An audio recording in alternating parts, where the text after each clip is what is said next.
이번 시간부터는 다시 새로운 방법입니다. 정연파 신호에 대한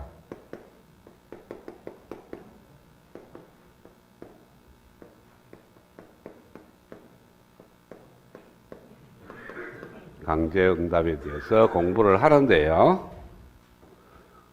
자, 우리는 어떠한 전기적 신호도 크게 두 종류로 나눠집니다. 하나는 시간에 따라서 변화되지 않는 신호하고 또 어떤 신호는 시간에 따라 그 크기가 변화되는 신호, 이렇게 두 가지로 나눠지는데, 어떤 함수, t에 대한 함수가 시간에 따라서 그 크기가 변화되지 않는 걸 갖다 우리는 DC 성분이라 그러고요. 그 다음에 시간에 따라서 그 크기가 변화되는 것을 갖다가 AC 성분이라 그러는데, 이 FAC의 평균값은요, 제로가 되어야 하면 돼요. 그러니까 시간에 따라서 변화되는 크기의 평균값은 제로가 된다. 그래서 전체 어떤 임의 신호의 평균값은 바로 FDC가 돼요. FT의 평균값은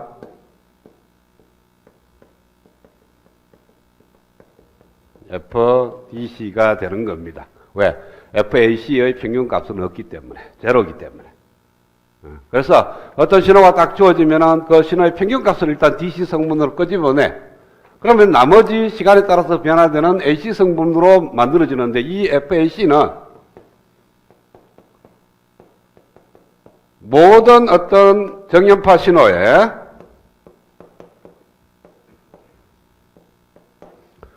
합성으로 표현이 가능합니다. 그러니까 n 이꼬르 1에서 무한대니까 굉장히 많은 숫자의 코사인 함수를 갖다가 더하기를 하면은 어떤 FAC도 찾아낼 수가 있다는 거예요. 그러니까 다시 말해서 어떠한 임의 신호 FT는 시간에 따라서 변화되지 않는 DC 신호와 모든 정연파를 합하면 만들 수가 있다는 겁니다. 그 다음에 이 신호를 보게 되면 n이 1에서 무한대, 개수가 무한대지만은 코사인 함수의 합입니다. 합이 갖다가 우리 회로적으로 적용을 하게 되면은 이게 뭐 n이 1일 때 FAC 중에 n이 1일 경우, 그 다음에 FAC의 n이 2인 케이스, 이런 식으로 무한개의 전원을 갖다가 직렬로 연결하면은 이걸 다 더하면 이해가 되겠죠. 그러고 나서 중첩의 원리를 써요. 중첩의 원리를 쓰게 되면 이거 하나에 대해서 문제 풀고 이거 하나에 대해서 문제 푸니까 n번을 풀면 돼요. 그쵸? n이 무한대지만. 그래서 이런 식으로 푸는 것이 나중 시간부터는 다시 새로운 방법입니다. 정연파 신호에 대한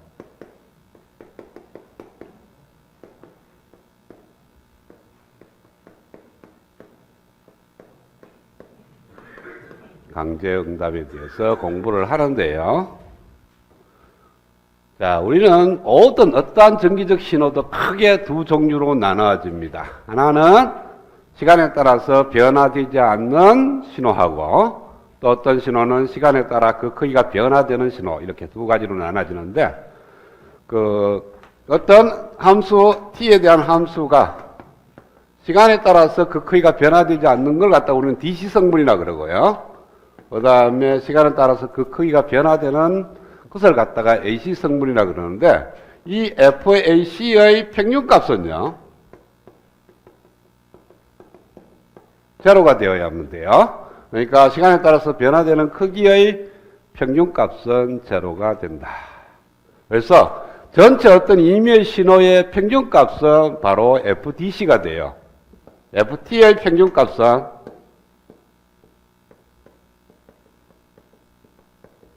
FDC가 되는 겁니다. 왜? FAC의 평균값은 없기 때문에, 제로이기 때문에. 그래서 어떤 신호가 딱 주어지면 그 신호의 평균값을 일단 DC 성분으로 끄집어내.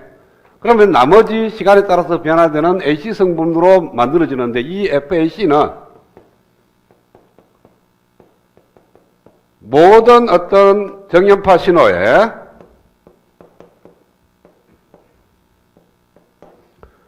합성으로 표현이 가능합니다. 그러니까 n 이꼬르 1에서 무한대니까 굉장히 많은 숫자의 코사인 함수, 갖다가 더하기를 하면은 어떤 FAC도 찾아낼 수가 있다는 거예요. 그러니까 다시 말해서 어떠한 임의의 신호 FT는 시간에 따라서 변화되지 않는 DC 신호와 모든 정연파를 합하면 만들 수가 있다는 겁니다. 그 다음에 이 신호를 보게 되면 n이 1에서 무한대, 개수가 무한대지만은 코사인 함수의 합입니다. 합이 갖다가 우리 회로적으로 적용을 하게 되면은 이게 뭐 n이 1일 때 FAC 중에 n이 1일 경우, 그 다음에 FAC의 n이 2인 케이스, 이런 식으로 무한개의 전원을 갖다가 직렬로 연결하면은 이걸 다 더하면 이해가 되겠죠. 그러고 나서 중첩의 원리를 써요. 중첩의 원리를 쓰게 되면은 이거 하나에 대해서 문제 풀고 이거 하나에 대해서 문제 푸니까 n번을 풀면 돼요. 그쵸? n이 무한대지만. 그래서 이런 식으로 푸는 것이 퓨리의 시리즈에 의해서 푸는 거고요. 그 다음에 이게 무한대 가더라도 이게 주기함수일 때는 이렇게 되고요. 비주기함수일 때는 굉장히 간격이 좁습니다. 그러니까 n의 간격이 여기는 실수였는데 디스크리트하게 이렇게 나오는데 이게 컨티뉴스하게 변하는 것을 갖다가 우리는 퓨리의 트랜스폼이라고 얘기하고, 그거에 대한 문제 해로를 푸는 거는 해로 이론 2에서 굳이 하지는 않습니다. 여러분 스스로 공부해야 되는 파트고요. 지금 주장하고 싶은 것은 어떠한 신호도 정연파 신호로 가능한 거니까, 표현이 가능한 거니까 우리가 정연파 신호에 대해서 응답만 구하면은 모든 신호에 대해서 응답을 구하는 거와 똑같고, 그 다음에 지금부터 구하는 것은 고유응답이 아니고 강제응답입니다. 즉 상태가 변환되고 나서 시간이 충분히 흐르고 난 이후에 회로가 어떻게 동작하는지를 따지는 거지, 스위치가 변경되자마자 바로 나타나는 과도 영상에 대해서는 지금 고려하지 않겠다는 거예요. 그러니까 일반에는 생각하지 않고 특수에만 따지겠다는 거죠. 정상 상태에 도달했을 때 전원에 의해서 어떻게 동작하는지를 회로를 갖고 문제를 풀려고 합니다. 자, 그래서 RL 회로에 대해서 먼저 생각을 해보겠어요. 간단한 R과 L이 들어있는 회로에 흐르는 전류 IT를 구하려고 그래요. 그런데 VSD가 인가되는 전원이 정연파 신호예요. 그래서 앰플리튜드가 VM이고 코사인 웨이브로서 주파수가 오메가인 그러한 신호가 들어왔다고 생각을 하겠습니다. 인가되는 전원이 코사인 정연파로 들어왔을 때 RL 회로에 흐르는 전류 IT를 구하려고 하는 거예요. 그러면은 이거는 루프 하나밖에 없으니까 루프 방식을 풀면 됩니다. 그래서 인가되는 전압 VST는 R에 걸리는 전압 R 곱하기 IT, L에 걸리는 전압 L에 DT분의 DIT 와 같이 1차 회로로 나오게 되고, 루프 방식을 푸니까 바로 1차 선양 미분 방정식이 되었습니다. 그래서 지난 시간까지는 이 미방을 갖다가 일반에도 구하고 특수에도 구하고, 그래서 완전해를 구해서 초기치를 대입해서 답을 구했습니다. 그렇죠? 근데 지금은 정상 상태에서의 해니까 정상 상태에서는 강제응답입니다. 고유응답은 없고 강제응답이고, 이 강제응답은 바로 특수해입니다. 미분 방식의 특수해를 갖고 강제응답을 구하면 돼요. 그래서 이 특수해는 이 미방이 우변에 뭐가 있느냐, 여기서는 좌변이겠죠. 좌변에 인가되는 신호가 뭐냐에 따라서 IT가 결정이 돼요. 그래서 VST가 다항식이면은 IT도 다항식. 지난 시간에 했죠. 그렇죠? 그 다음에 지수함수면은 IT도 지수함수. 얘가 정연파면은 IT도 정연파가 될 수밖에는 없고. 자, 이 미분 방정식을 만족하는 특수예요. 특수예니까 인가되는 신호를 엮였습니다. 그러면은 L에 DT분의 DIT 플러스 RIT는 VM에 코사인 오메가 T 플러스 세타 V 이렇게 주어지는 이 미분 방식을 푸는 거예요. 자, 여기서 IT를 갖다가 구하려고 하는데요. IT를 한번 미분하고 그 다음에 IT에다가 R을 곱해서 서로 더하면 우변이 코사인 함수가 되려고 그러면은 IT는 코사인이나 사인 함수가 돼야 될 거예요. 그죠? 그 다음에 여기서 만약에 오메가가 있는데 여기는 IT가 오메가 1으로 둔다면 주파수가 서로 다르다면 절대로 미분해갖고 같아질 수가 없습니다. 그쵸? 맞아요? 코사인이나 사인 함수를 아무리 미분하더라도 주파수는 변경이 안 일어나요. 그쵸? 그래서 왼쪽에 IT에 갖고 있는 주파수하고 오른쪽에 전원이 갖고 있는 주파수는 변하면 안 된다. 따라서 IT를 갖다가 이렇게 둘 수가 있어요. A의 코사인 오메가 T 플러스 B의 사인 오메가 T 이렇게 합으로 표현이 가능할 겁니다. 이거는 A 코사인 오메가 T하고 B 코사인 오메가 T를 갖다가 합성하게 되면은 어떤 IM, 앰플리튜드는 IM이 될 거고 코사인 함수로 이렇게 합성을 하면 위상 세타 I와 앰플리튜드 IM으로 표기가 가능할 겁니다. 뭐 IM은 루트 A 자승 플러스 B 자승 이렇게 되는데 어차피 여기 있는 A와 여기 있는 B 자체가 미지수니까 새로운 미지수 IM이라고 두고 그거 갖다가 IT의 앰플리튜드고 그 다음에 얘 두 개 합성하다 보면은 뒤에 아크 탄젠트 A분의 B라는 게 들어가죠. 그쵸? 그래서 A와 B도 어차피 미지수니까 아크 탄젠트 A분의 B도 세타 I라는 걸로 그냥 미지수로 두겠다는 거죠. 그래서 위로 둬도 되지만은 뭐 밑으로 이렇게 간략하게 둬도 무방하다는 겁니다. 어차피 여기에서는 AB가 미지수고 밑에는 IM과 세타 I가 미지수니까 여기서 IM이 얼마이고 세타 I가 얼마인지를 찾아내면은 IT를 구할 수가 있다는 거예요. 자, 그래서 그걸 갖다가 지금부터 찾는 방법을 강구를 합니다. 이 미분 방정식의 해가 얘니까 여기에다가 얘를 지어서 등식이 성립하면 되죠. 그쵸? 그래서 역했다는 거예요. IT 대신에 IM의 코사인 오메가 T 플러스 세타 I를 이 자리에 역했어요. 그러면은 L 곱하기 DT분의 D의 IM의 코사인 오메가 T 플러스 세타 I 플러스 R 곱하기 IM의 코사인 오메가 T 플러스 세타 I는 VM의 코사인의 오메가 T 플러스 세타 V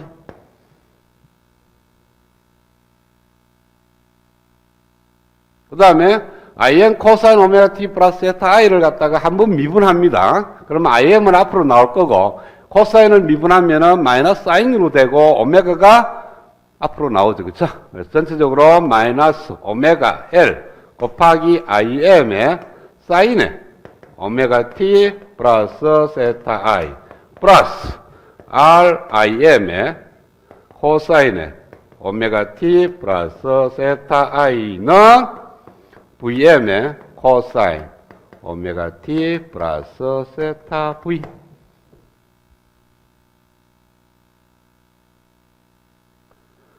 그 다음에 요 함수를 갖다가 코사인 함수로 합성을 합니다.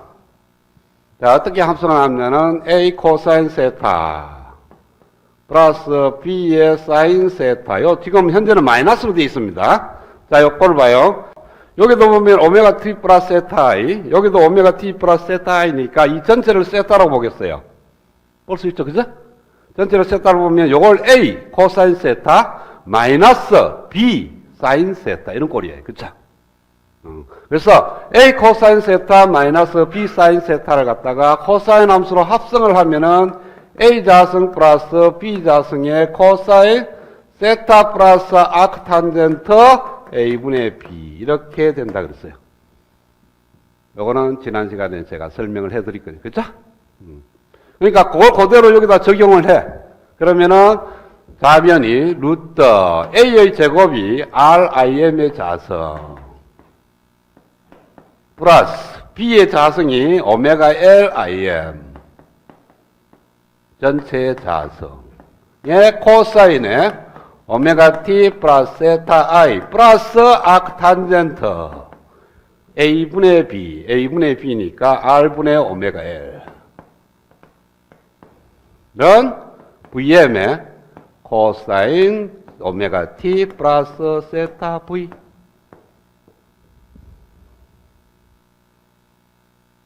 그러니까 좌변만 코사인 함수로 합성을 하게 되면은 좌변도 코사인 함수, 우변도 코사인 함수로 표현이 됐습니다.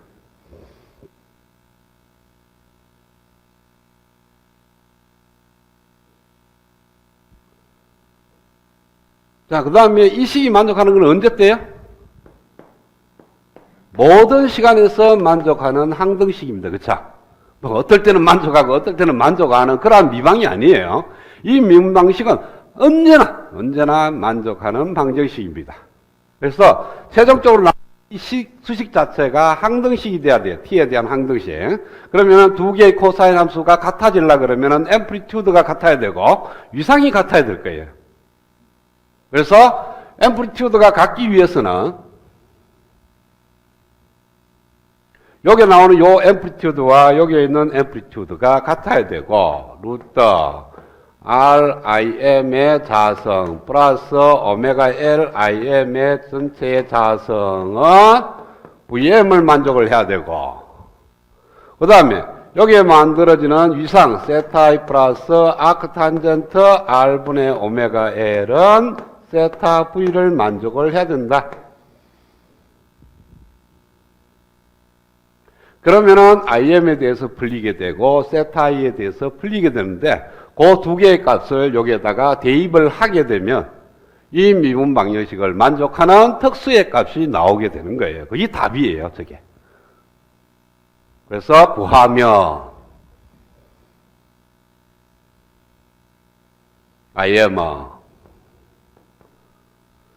IM 자성 여기도 있고 여기도 있으니까 루트 밖으로 봐도 나오죠, 그죠? 루트 아래 걸 어느 쪽으로 넘으면 됩니다. 그래서 루트 R의 제곱 플러스 오메가 L의 자성 분의 VM이 IM이 돼야 될 거고 세타 I는 세타 V에다가 아크탄젠트 R분의 오메가 L을 빼주면 됩니다.